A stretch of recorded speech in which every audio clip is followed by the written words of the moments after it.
Të nderuar shikues, përshëndetje, do jemi së bashku në edicionin informativ këtu në ekranin e kanalit 7, ku ndër të tjera do të ndiqni.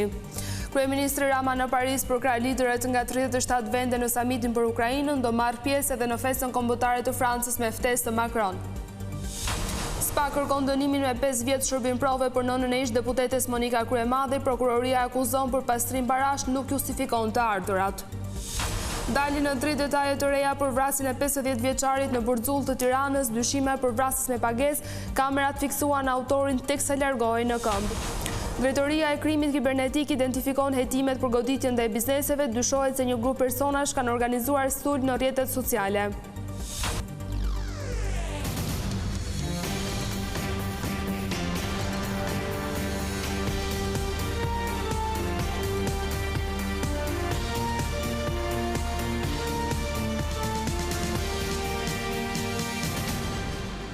Vjojmë qërësisht me lajmet. Kryeministri Edi Rama ndodhet në Francë për të marrë pjesë në samitin e koalicionit të vullnetarëve për Ukrainën. Ai është pritur në Paris nga presidenti Emmanuel Macron. Takimi udhëheqësve ka në qendër vijimin e ndihmës ushtarake për Kievin dhe forcimin e sigurisë në Europë. Samiti i koalicionit të vullnetarëve për Ukrainën mblodhi në Paris shumë lider botror. Në fokus të takimit është koordinimi i mbështetjes ndaj Kievit pas një përballjeje 5 vjeçare me agresionin rus. Në samit merr pjesë edhe kryeministri Edi Rama, i cili është pritur në kryeqytetin francez nga presidenti Emmanuel Macron, një herazi dhe organizatori i këtij takimi.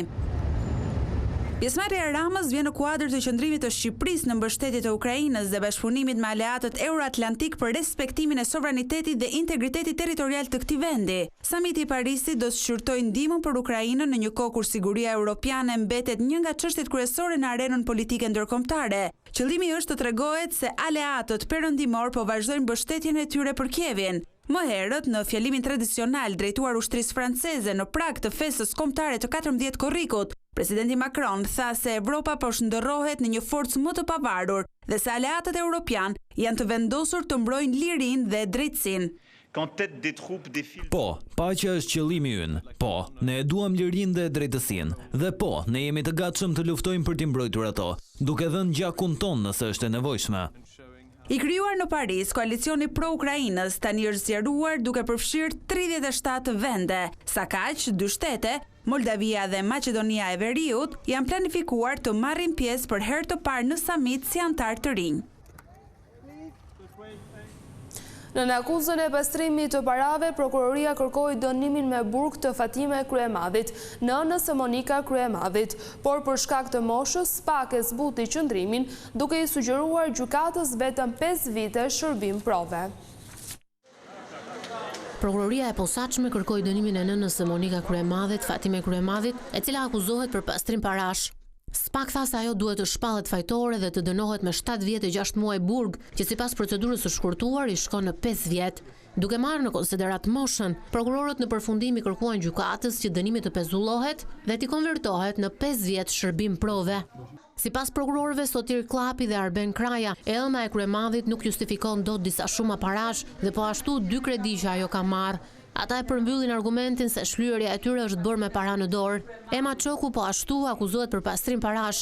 Ajo është bashkëpunëtore e ngushtë e Monika Kryemadhit, thot SPA, dhe kjo provohet jo vetëm nga komunikimet e shpeshta, por edhe nga disa transaksione bankare. Një lloj si për Fatime Kryemadhin, edhe për të prokuroria kërkoi të dënohet në përfundim me shërbim komunitar për 5 vjet. I treti bashkëpunëtor në dosjen Meta Kryemadhi është babai i deputetes Erisa Xhixho, Piro Xhixho. Ky i fundit dyshohet se ka kryer korrupsion pasiv për gjatë periudhës që ka shërbyer si drejtuesi i Autoritetit të Komunikimeve Elektronike dhe Postare, AKEP. Ai akuzohet për episodin korruptiv të lidhjes së fibrës optike dhe marrëveshjen e interkoneksionit për të favorizuar kompaninë e Adrian Shatkut. Për të SPA kërkoi të dënohet me 4 vjet e 6 muaj burg me gjykim të shkurtuar 3 vjet.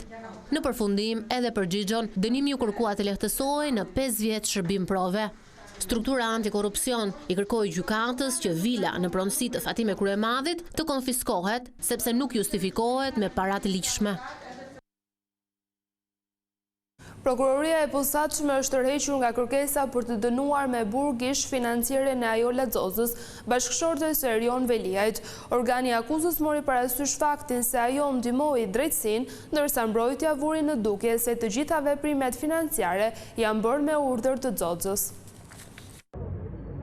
Adela Kondakqiu, ish financiarja e disa shoqërive dhe organizatave jo fitimprurse në dosjen Veliaj, e cila ka marrë statusin e bashkëpunëtores së drejtësisë, kërkoi nga gjykata e posaçme t'i lehtësohet pozita ligjore.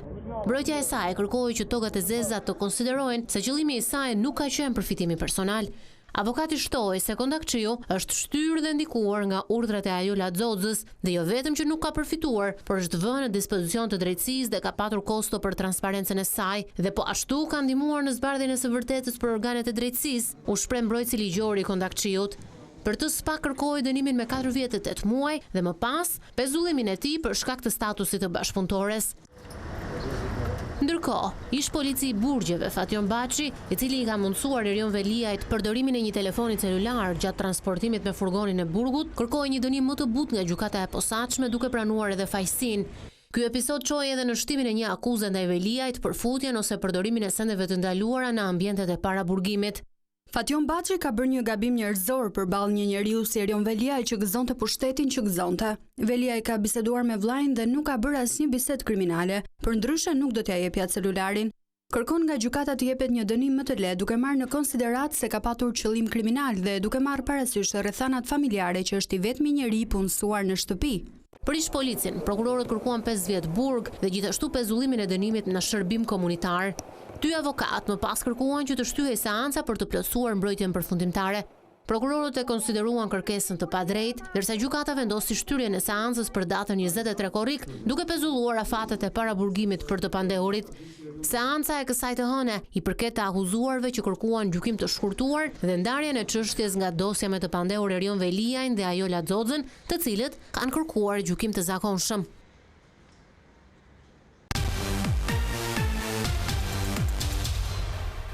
Nga salla e parlamentit, kreu i grupit parlamentar të Partisë Socialiste, Taulant Balla, akuzoi opozitën se shkatroi protestën e të rinjve në bulevard.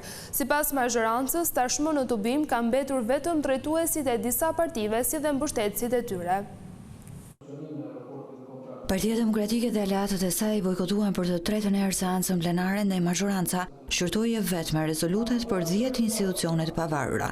Të vetmi deputetë opozitës në sallën e parlamentit ishin Redi Muçi, Lëvizjes Bashk, Erald Kapri, Partisë Mundësia, të cilët replikuan me Partinë Socialiste për protestën e qytetarëve që vazhdon për 1 muaj e gjysmë.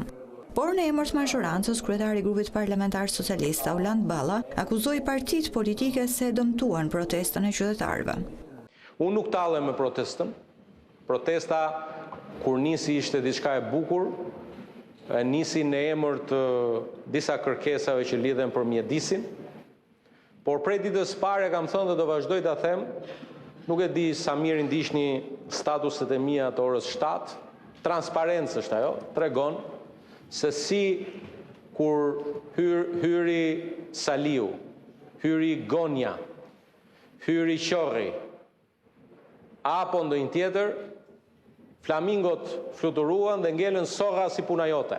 Nga fultorja e parlamentit, Balla deklaroi se mbyllja e negociatave për 3 kapitujt e parë është një nga momentet më të rëndësishme për Shqipërinë. Me këtë ritëm negociatash, ne i qëndrojmë angazhimit dhe ambicjes tonë për të mbyllur negociatat brenda Krishtlindjeve të vitit të ardhshëm. Partia Demokratike ka vendosur të mos shkojë në seancë plenare derisa në rendin e ditës të vendosen 4 propozimet e saj që janë në fakt kërkesat e protestuesve. PD kërkon shfuqizimin e ligjit për investime strategjike dhe paketës së maleve, si dhe anullimin e ndryshimeve në ligjin për zonat e mbrojtura dhe në ligjin për trashëgiminë kulturore. Figurat kryesore drejtuese të Partisë Demokratike pritet të mbajnë postet që kanë. Në mbledhjen e Këshillit Kombëtar që zhvillohet në datën 15 korrik mund të ketë ndryshime, vetëm të një nënkryetari si dhe të sekretariateve. Pas ditën e 15 korrikut, Këshilli Kombëtar i Partisë Demokratike do të zgjedhë ekipin me cilin Sali Berisha do të udhëheqë PD-n drejt zgjedhjeve lokale më pas drejt atyre parlamentare. Berisha ka vendosur të ripërtëri partinë, por në postet kryesore nuk pritet ketë ndryshime. Mësohet se Flamur Noka do t'jetë numri 2 i partisë, do të mbajë sërish postin e sekretarit përgjithshëm. Gazmet Bardhi do t'jetë sërish nën kryetari i PD-s për shkak se është kryetari i grupit e nuk do të hidhet në votim. Pritet shihet nëse Agron Gjekmarkaj do të ruajë apo jo detyrën e nënkryetarit Partisë Demokratike, meqense është nënkryetari i parlamentit. Në gara për postin e nënkryetarit do të hyjnë Luciano Bocci, Belin Kliçi, Klevis Balliu. Partia Demokratike do të ketë një nënkryetare grua, detyrë që pritet ta mbajë Erisa Bayaziti, e cila jeton në Bruksel e do të përfaqësojë diasporën. Ndryshime priten edhe tek sekretariatet për të cilat do të garojnë emra të rinj. Kryetari i Partisë Demokratike Sali Berisha ka vendosur të ri për të ri partinë duke sjellë emra të rinj në disa prej strukturave drejtuese. Në krye të Këshillit Kombëtar u zgjodh Julia Emiri, e cila zëvendësoi Edi Palokën. E në kryesinë e partisë nga 20 anëtar, 14 u zgjodhën për herë të parë në këtë forum. Grupi parlamentar i Partisë Demokratike dorëzoi në SPAK një kallëzim penal për kryeministrin Edi Rama dhe ministrin e Turizmit dhe Kulturës, Blendi Gonxha, në lidhje me financimin me 4.2 milion euro të koncertit të Kanye West. Partia Demokratike kërkon nga SPAK të hetojë kryeministrin Rama dhe ministrin Gonxha për veprat penale të shpërdorimit të detyrës dhe shkelje të barazisë si pjesëmarrës në tendera apo ankande publike. Në kallëzim, Partia Demokratike argumenton se qeveria ka shkelur parashikimet ligjore për përdorimin e fondit rezerv të buxhetit të shtetit për të mbështetur një koncert privat duke dëmtuar interesat e lishme të shtetit. Gjithashtu, sipas opozitës, qeveria me këtë akt normativ ka shkelur rregullat për lirinë e pjesëmarrjes dhe barazisë së shtetasve në tenderat publik, duke krijuar privilegje të padrejta për këngëtarin Kanye West. Akti normativ për mbështetjen e koncertit të Kanye West është dërguar në gjykatën kushtetuese edhe nga partia Shqipëria Bëhet.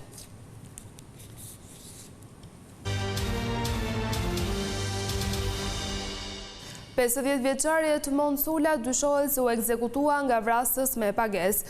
Kamerat e sigurisë fiksuan autorin që largohej në këmbë pas krimit në rrugicën pranë shtëpisë së viktimës në fshatin Bërzull. Pista më e mundshme sipas hetuesve është ajo e përplasjeve për shkak të pronave, pasi Sula merrej me shitjen e tyre.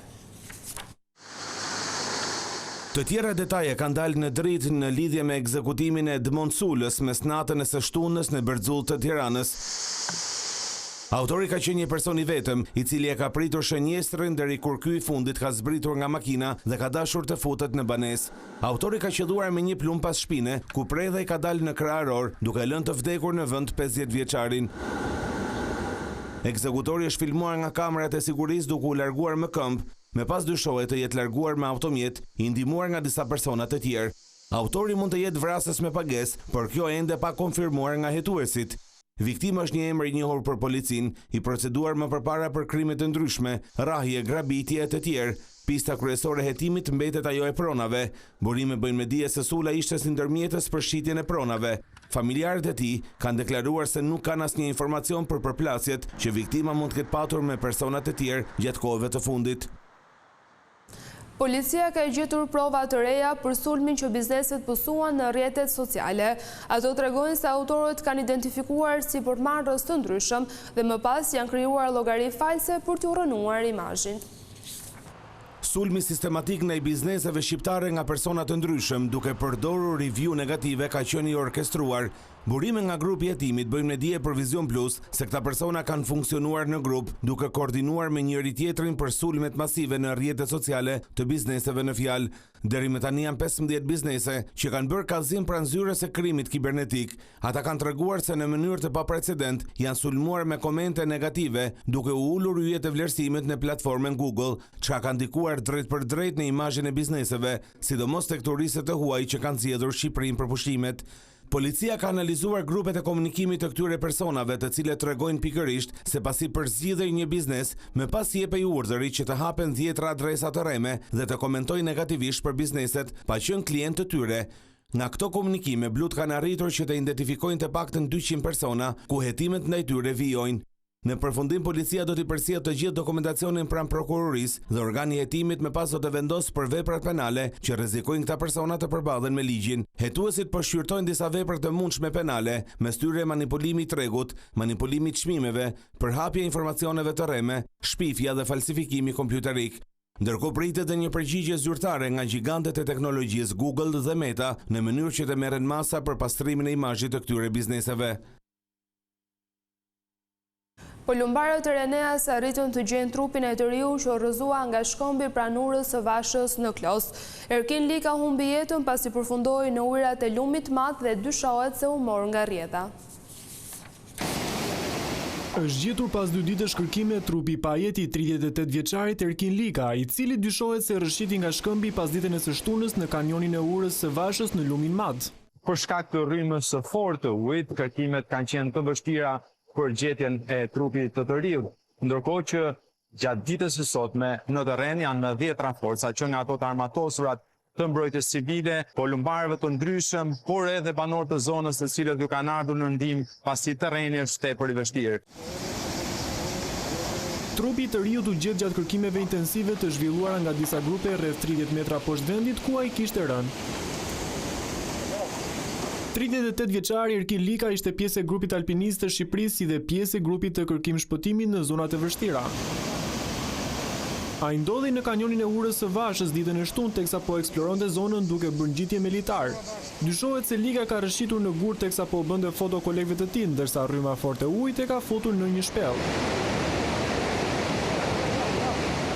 Një aksident me pasojë vdekje në një gruaje ka ndodhur në aksin Lushnjë-Rogozhin mëngjesin e kësaj të hëne.